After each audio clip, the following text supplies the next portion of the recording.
family someday. In this day and age, there are many ways to actually start a family.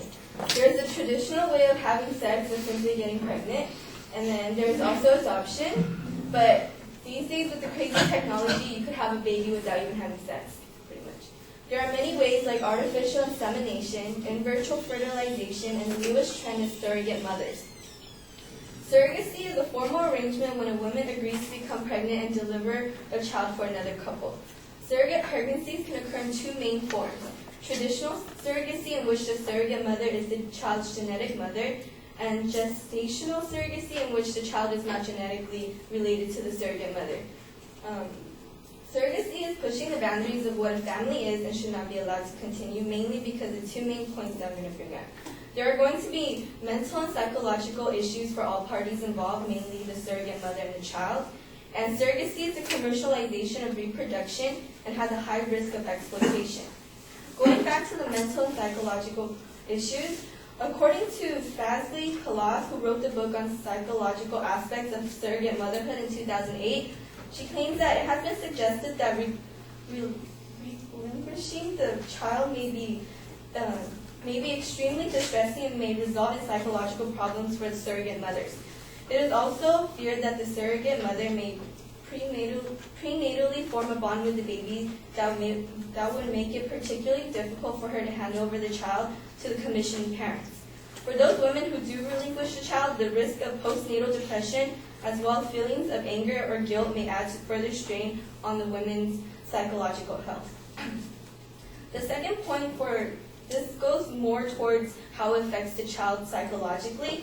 There's a term, genealogical bewilderment, is a term referring to the potential identity problems that could be experienced by a child who is either fostered, adopted, or conceived via assisted reproductive technology such as surrogacy.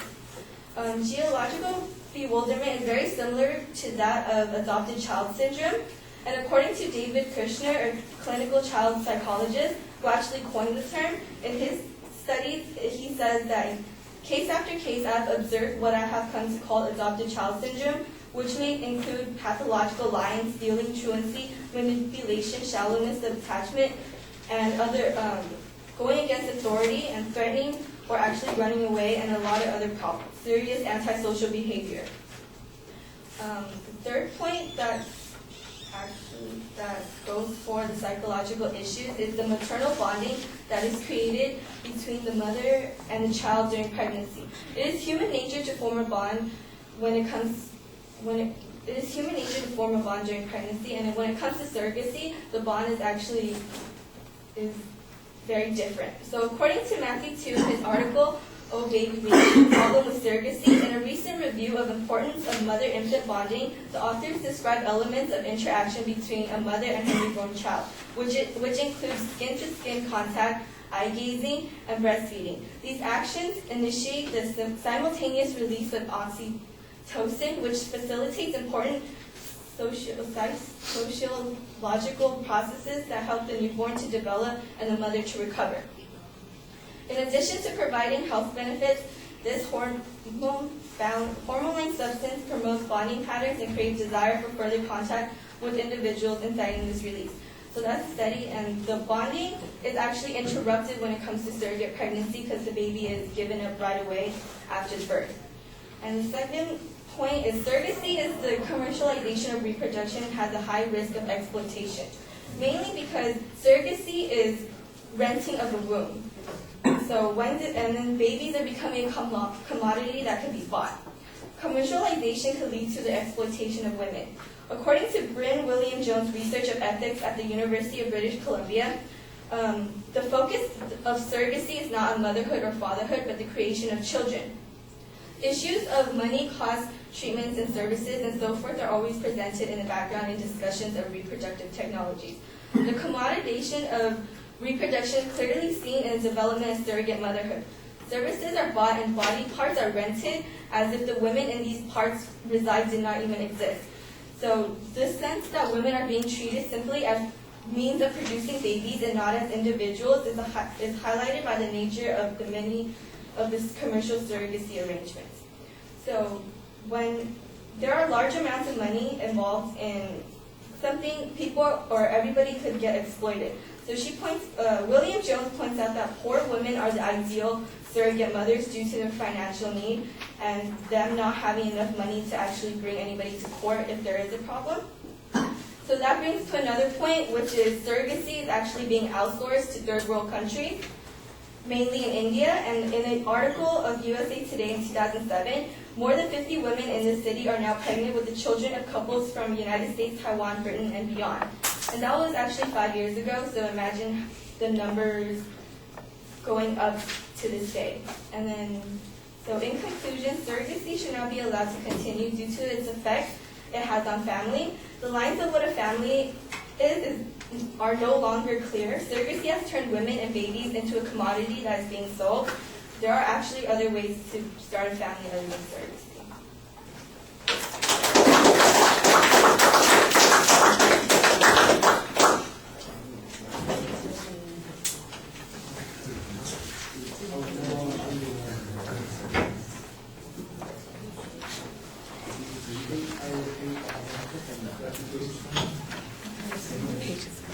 It's okay. You just have application. You're so screwed. You did not argue that.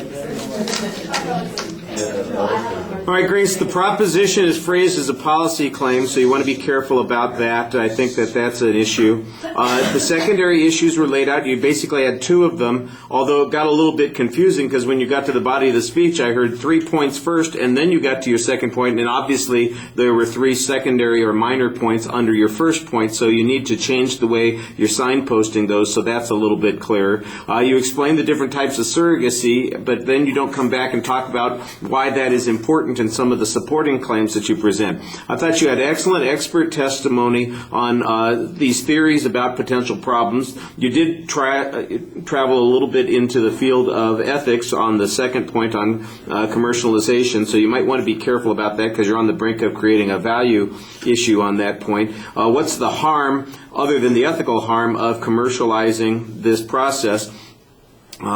The notion of exploitation, the only other evidence that I got, other than the expert testimony that you cited in some of the research, was the example of the people in India who were carrying children for folks from around the world. And I thought that that was a pretty good example, but that you don't do much with it. There's no follow-up information on what happened in those circumstances.